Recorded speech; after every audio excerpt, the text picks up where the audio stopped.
Hello, আসসালামু আলাইকুম viewers. এই দেখেন আমি আজকে পটল দিয়ে মাছ দিয়ে রান্না করবো, আলু দিয়ে। এই যে পটলটা আমি ভেজে নিলাম, দেখেন পটলটা ভেজে নিলাম। এই যে আলু ভেজে নিচ্ছি। আলু ভাজা হয়ে গিয়েছে, আলুগুলো এখন নামিয়ে ফেলবো। তেল দিয়ে দিলাম, পেঁয়াজ ভাজা ভাজা হয়ে গিয়েছে, তো আদা রসুন দিয়ে দিলাম।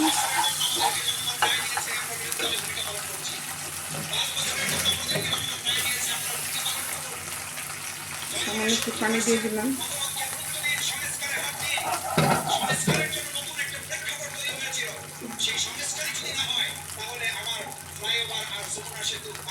সামান্য হলুদের গুঁড়া,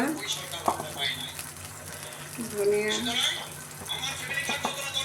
জিরার গুঁড়া, মরিচের গুঁড়া দিয়ে দিলাম। মশলাটা কষানো হচ্ছে। এখন পটল আর আলুগুলি দিয়ে ভালো করে কষিয়ে নিচ্ছি।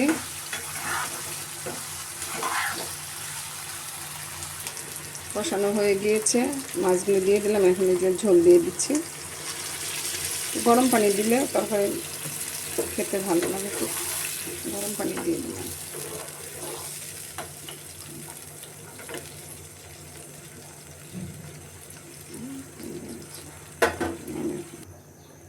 এই যে তরকারি হয়ে গিয়েছে, এই দেখেন মাশাআল্লাহ কি সুন্দর কালার এসেছে। এইভাবে রান্না করে খাবেন এবং অনেক মজা, পটল দিয়ে আলু দিয়ে মাছ দিয়ে।